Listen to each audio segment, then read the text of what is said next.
Oke, mahasiswa, hari ini kita akan melanjutkan kembali pertemuan kita pada mata kuliah Tata Niaga Pertanian.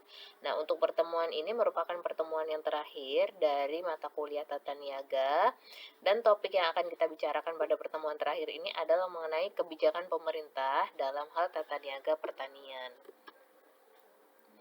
Nah, sebelumnya, kenapa sih pertanian itu sangat penting sehingga kemudian pemerintah itu mengambil suatu kebijakan dalam pengaturan kegiatan ini ya, baik dalam kegiatan usaha taninya maupun dalam hal pemasaran atau tata niaganya. Yang pertama ya, kita ketahui bahwasannya Indonesia ini memiliki jumlah penduduk yang besar ya. Bahkan dari tahun 2008 sampai tahun 2011 ini pertumbuhannya mencapai 3 juta per tahun. Artinya apa? Hal ini mengindikasikan bahwasannya kebutuhan akan pangan juga sangat besar mengingat jumlah penduduk Indonesia yang sangat besar juga. Oleh karena itu, produk pertanian itu bersifat strategis. Karena apa? Ini berkaitan dengan pangan atau kebutuhan dasar dari setiap penduduk di Indonesia. Ya, bahkan ada peribahasa yang mengatakan bahwa tidak ada makanan maka tidak ada kehidupan, dan tidak ada pertanian maka tidak ada makanan. Nah, oleh karena itu kenapa sih pertanian itu penting, sehingga kemudian pemerintah juga banyak melaksanakan kebijakan untuk mengendalikan dan mengatur padahal produk pertanian ini kalau kita lihat mungkin sebelah mata ya, tapi ini justru menguasai hajat hidup yang paling utama, yang paling dasar, yaitu mengenai makanan. Nah, hal ini menyebabkan beberapa pertimbangan-pertimbangan, diantaranya pertimbangan ekonomi, bahkan ya komoditas pertanian ini juga menjadi pertimbangan politik. Karena apa? Kebutuhan dasar ini kan menjadi penilaian masyarakat luas bagaimana sih kinerja suatu pemerintahan, misalkan seperti itu.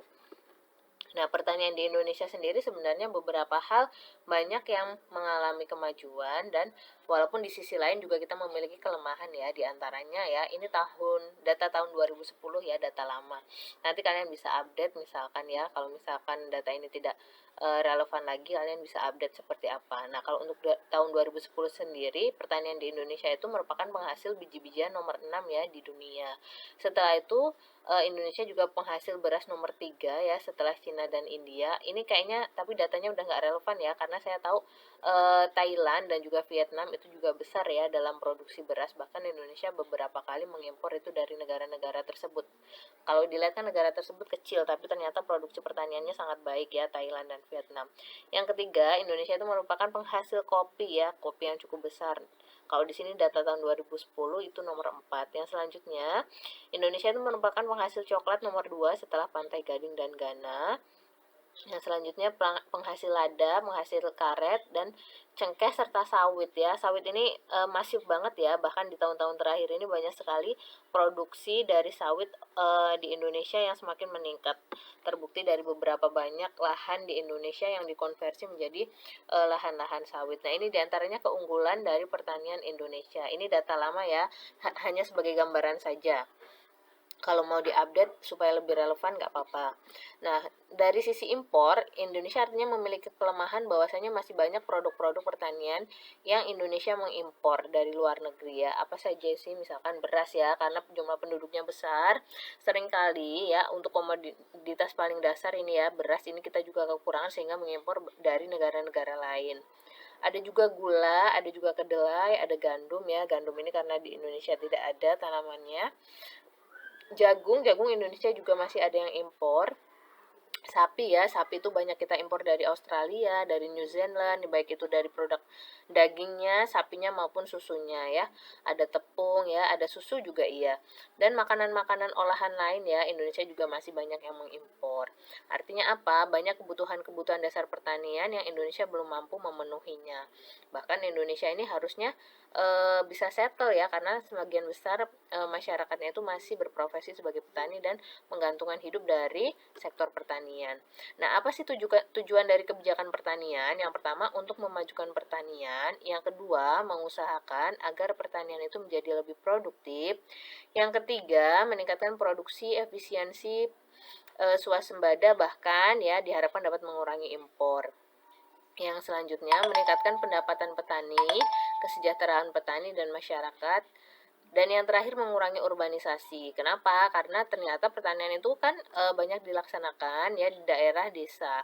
Tapi kenyataannya di daerah desa itu sekarang banyak generasi mudanya yang justru berpindah ke kota untuk mencari pekerjaan atau profesi lain dan tidak meneruskan kegiatan pertanian. Nah, fungsinya kebijakan pertanian di sini adalah menjadikan pertanian itu sektor yang bisa diminati oleh generasi muda, bahkan generasi milenial ya, sehingga mengurangi arus urbanisasi dari desa ke kota. Nah, seperti kita ketahui bahwasannya produk-produk pertanian itu ya ciri khasnya meningkat, harganya meningkat saat paceklik itu harganya meningkat ya. Misalkan apa cabai sekarang ini kan harganya mahal nih. Itu karena apa? Karena masih paceklik ya, masih banyak hujan sehingga kondisi produksinya juga menurun. Nah, yang selanjutnya ciri khasnya adalah harganya itu justru anjlok di saat panen. Kalau misalkan panen, produksinya melimpah ya, cabainya justru murah sekali harganya dan lain sebagainya. Nah, itu adalah yang paling khas dari sifat komoditas pertanian, yaitu harganya meningkat di saat paceklik, di saat supply-nya turun, dan juga harganya itu anjlok di saat panen atau di saat supply-nya melimpah.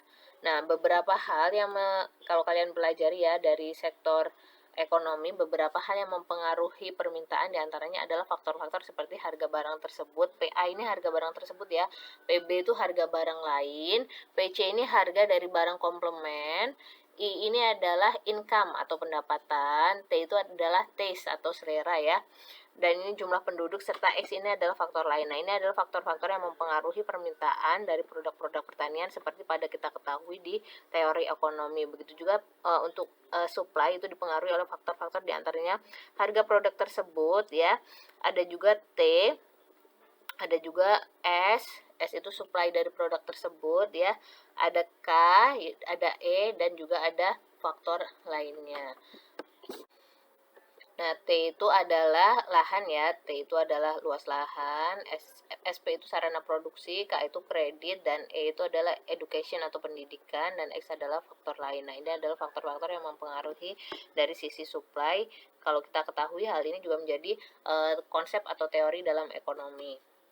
Nah, kebijakan tata niaga pertanian itu terbagi dua ya, menjadi kebijakan harga dan kebijakan bukan harga. Kebijakan harga ini misalkan contohnya ya, kebijakan mengenai penetapan harga-harga misalkan pupuk. Kalau pupuk itu kan ada subsidinya ya. Jadi petani itu kan bisa beli pupuk kalau misalkan mereka berkelompok. Karena apa? Di kelompok itu mereka mendapatkan pupuk yang khusus subsidi dari pemerintah. Artinya harganya sudah disubsidi, dibantu oleh pemerintah, tidak sesuai dengan harga yang berlaku di pasar.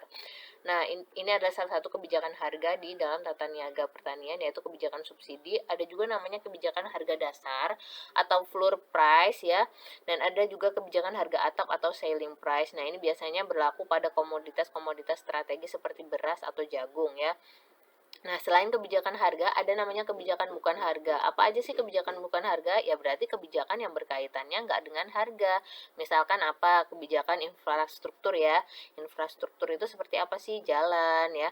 Jalan itu kan sangat penting, bukan hanya kegiatan pertanian ya, mungkin kegiatan-kegiatan ekonomi lain sangat dipengaruhi oleh kegiatan infrastruktur ini. Nah, kalau misalkan infrastruktur jalan ini baik, misalkan ya pembangunan di desa juga baik, nah itu akan salah satunya menjadi memperlancar dari kegiatan ekonomi tata niaga. Ada juga misalkan kebijakan irigasi ya, irigasi pengaturan, misalkan ada kondisi-kondisi tertentu di mana sarana irigasi itu terdapat air ya, ada aliran air, tapi diatur juga oleh pemerintah kapan sih misalkan irigasinya tidak ada airnya. Nah, itu juga fungsinya apa? Untuk mengatur penjadwalan misalkan dalam kegiatan usaha tani atau on farm dari pertanian. Ada jadwal irigasi, ada juga prasarana ya, misalkan angkutan dan lain sebagainya. Nah, kebijakan bukan harga yang kedua yaitu contohnya misalkan peraturan atau undang-undang ya, bisa berupa undang-undang, bisa peraturan pemerintah, keputusan presiden atau keputusan menteri ya. Ini adalah berkaitan dengan kebijakan bukan harga. Misalkan apa tarif ya, misalkan apalagi kuota dan lain sebagainya. Itu berkaitan dengan kebijakan yang bukan harga. Nah, ini untuk kebijakan harga di mana kita akan mengenal adanya harga dasar atau floor price dan juga ada namanya kebijakan harga atap atau selling price. Nah, untuk apa sih kebijakan dua ini? Yang pertama, floor price itu terjadi ketika adanya oversupply ya atau kondisi panen raya. Kalau udah panen, padi itu kan banyak melimpah ya. Kalau sudah banyak melimpah, biasanya harganya akan turun, harganya ini akan turun dan petani akan dirugikan ya. Misalkan dia modalnya berapa juta, tapi karena harganya itu turun, panennya melimpah, dia harganya cuma murah sehingga kemudian dia nggak bisa balik modal bahkan untung. Sehingga di sini butuh kebijakan dari pemerintah untuk mengendalikan harga di saat oversupply atau panen raya ini ya. Nah, fungsi dari pemerintah diantaranya yaitu melindungi dari produsen atau petani itu sendiri. Dengan cara apa? Dengan cara meningkatkan harga yang ada di pasaran supaya apa? Harganya itu memiliki harga dasar. Istilahnya harga yang paling rendah di pasar harus segini. Nah, itu maksudnya adalah harga dasar. Misalkan ya dari grafik ini, titik keseimbangan berada pada harga 3 dolar ya. Harga beras misalkan 3 dolar. Nah, harga ini dirasa sangat rendah sehingga petani itu ketika dihitung tidak memiliki keuntungan atau misalkan tidak memiliki pendapatan yang baik. Nah, dari sini pemerintah lalu menetapkan bahwasannya harga dasar dari beras ini harus dinaikkan yang di sini ya. Floor price-nya itu bernilai yang baru adalah 4 dolar. Nah, dari harga yang baru ini di sini jumlah dari permintaannya kan menjadi turun ya. Yang tadinya equilibriumnya di sini ya. Di sini ini tadinya keseimbangannya untuk harga 3 dolar, kemudian ketika harganya meningkat menjadi 4 dolar, dia ya permintaannya itu menjadi turun. Permintaannya menjadi turun, nah artinya di sini ada kelebihan dari supply-nya ya, karena kan harganya ditetapkan 4 nih, harga dasarnya segini ya, 4 dolar. Sehingga terjadi kelebihan surplus sebesar ini. Nah, surplus sebesar ini ya, dari jumlah yang ada di pasar, jumlah dari yang ditawarkan oleh petani itu kan berlebihan, sehingga jumlah ini kemudian dibeli oleh pemerintah, oleh Bulog ya bahasanya seperti itu. Untuk apa? Untuk persediaan atau menjaga stok di Indonesia sehingga kemudian harga 4 dolar ini tetap bisa berlaku. Karena apa? Jumlah barang yang berlebih ini dibeli oleh pemerintah ya. Meskipun permintaannya dia turun karena harganya sudah dinaikkan oleh pemerintah, tidak masalah karena ternyata barangnya tetap laku yaitu dibeli oleh pemerintah atau oleh Bulog. Sebaliknya, ketika harganya itu terjadi paceklik ya. Kalau paceklik itu kan harganya meningkat karena apa? Over demand ya. Jadi permintaannya berlebih sementara penawarannya itu tidak ada atau kurang. Sehingga harganya naik. Misalkan ya dari grafik ini, harga yang awal adalah 3 dolar. Nah, 3 dolar ini dirasa sangat mahal sehingga kemudian masyarakat, misalkan ya, masyarakat umum itu kemahalan beli berasnya.